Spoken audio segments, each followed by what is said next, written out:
Class 12 English 100 marks के पहले chapter में आपका स्वागत है। तो आइए शुरू करते हैं हम लोग। पहला chapter, Indian civilisation and culture has been written by Mahatma Gandhi.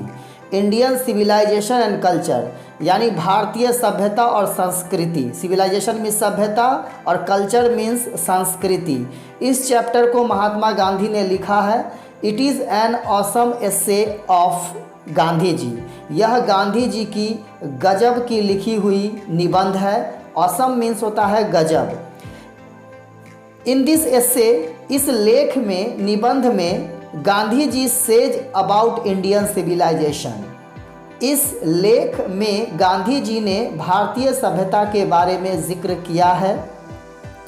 India civilisation is that mode of conduct which shows the path of morality to the man. Civilization is that mode of conduct. Conduct means होता है चरित्र, mode means प्रारूप। तो civilization चरित्र का एक ऐसा प्रारूप है which shows, जो दिखाता है, the path of morality to the man. Morality means होता है नैतिकता, जो कि नैतिकता की राह दिखाता है। पथ means राह, रास्ता।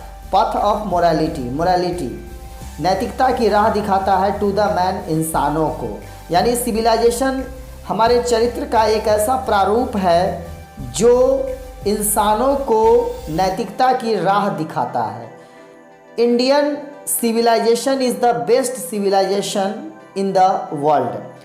भारतीय सभ्यता पूरी दुनिया में सबसे अच्छी सभ्यता है। It is based on morality but the European civilization is based on immorality. हमारी अपनी भारतीय सभ्यता नैतिकता पर आधारित है। बेस्ड मीन्स आधारित, लेकिन the European civilization is based on immorality. लेकिन यूरोपीय सभ्यता अनैतिकता पे आधारित है। Gandhi ji says that mind is a restless bird because the more it gets, the more it wants and still remains unsatisfied. Gandhi ji says that mind is a restless bird. Gandhi ji कहते हैं कि दिमाग एक चंचल चिड़िया है। मस्तिष्क कभी स्थिर नहीं रहता। वो कहते हैं ना कि मन ऐसा है जैसे एक थाली में पानी लेके खड़े हो, तो ये कभी स्थिर नहीं रहता है। Because the more it gets the more it wants. दिमाग की कितनी भी पूर्ति कर दो, मन जो चाहे उसे कितना भी दे दो, लेकिन ये उतना ही और इसकी भूख बढ़ती जाती है और दिमाग उतना ही और मांगता है। And still remains unsatisfied. लेकिन कितना भी देने के बाद ये दिमाग संतुष्ट नहीं होता है, ये असंतुष्ट ही रहता है। It means our mind is blowing in every moment. इसका अर्थ ये हुआ कि हमारा मस्तिष्क, हमारा दिमाग हर क्षण, हर समय बहता रहता है नदी के पानी की तरह। कभी ये रुकता नहीं है, हमेशा हमारा मस्तिष्क बहता रहता है। जब हम सोए हुए भी होते हैं तो हमारा मन कार्य करता रहता है। So our ancestors stopped us from desires and comfort zone. इसलिए हमारे पूर्वज, आवर एंसेस्टर्स, एंसेस्टर्स मीन्स पूर्वज, हमारे पूर्वज हमें रोकते थे हमारी इच्छाओं से और कंफर्ट जोन से। उनका कहना था कि हमें अपनी इच्छाओं पे काबू करना चाहिए और जितना हो सके इस शरीर को खटाना चाहिए और मेहनत करना चाहिए। कंफर्ट जोन से हमें निकलना चाहिए। They disliked the cities because there were many thieves, frauds and cunning people in the cities. They like their own villages.